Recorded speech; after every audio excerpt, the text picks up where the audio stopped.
We have map 19. Zack. This feels like an odd map as well. But I kind of like this. Feels like an old school Nadeo map. And I'm a fan of it. So gear 5 here. You want to hold it throughout the turn. Not the hardest thing to do if you set this turn up nicely. And then a cool full speed section. Dude, Dexter has well recurred again here by the looks of it. Oh, and then a drift before the ice. I think also I watched Spam a bit hunting this map. So this looked very nice to hunt.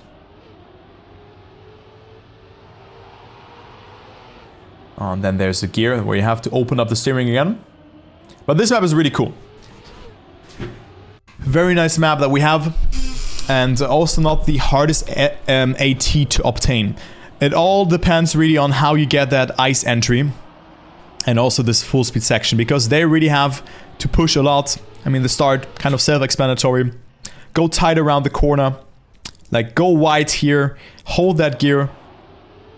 And gear up into fourth. I mean, you cannot really lose the gear there. So there's not really any danger that you run into, I would say.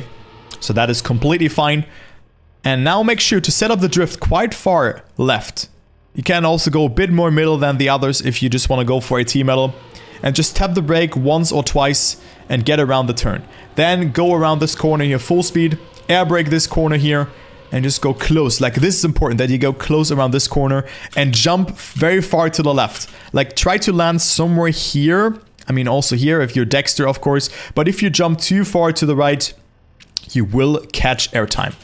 The thing that you have to do now is you have to go onto the other side of the sausage. So you have to travel all the way and brake. Yeah, why are you braking? Because you are in gear 5.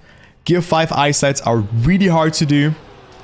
So you need to slow down a little bit, else you will end the eyesight somewhere here on the right side. Also works for a T-metal, but I think a braking or releasing, I mean, if you just brake without steering will be hard. So maybe you can also just release if you feel more comfortable with that.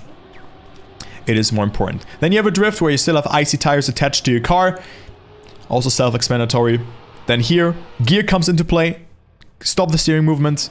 Gear up into fourth. And then just do whatever you want in the end. And exit with a no slide end. Yeah, the ending is very wild here. So there's not really the line that you can go for. Rather what you feel comfortable with. And also what works with your approach. Because you need to adapt quite a bit. So very cool map. This is also one of my favorites actually from this campaign. I have not played this one too much. But I could really see myself hunting this map. Especially with the ice slide. It is a lot of fun to do.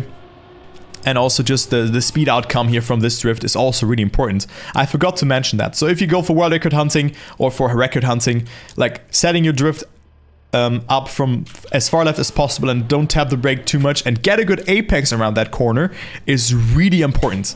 You get so much speed out of that one, and also make sure that you are able to exit the turn and you do not have to release. So it's just very cool to see that. Then don't get airtime here as well. And if not, make sure to release. That is something that is not bad. You know, a small release never killed anybody in game. So there you have it. That is the map. Very cool map. And definitely a banger for a red map, to be honest. Compared to map 17, which I definitely did not like that much, unfortunately.